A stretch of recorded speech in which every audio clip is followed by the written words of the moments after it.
How to make someone an admin in Roblox group.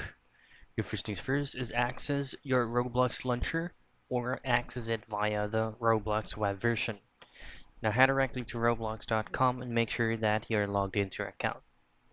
Now creating a group on Roblox is going to cost you around 100 Robux.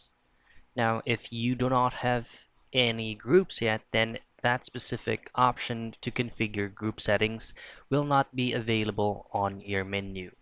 Now just head out to communities and then just directly click on create community. Now once you're here, name your group, description of the group, and then once everything is filled out, just click on save button. That's going to be heading you out directly to your payment portion of your screen.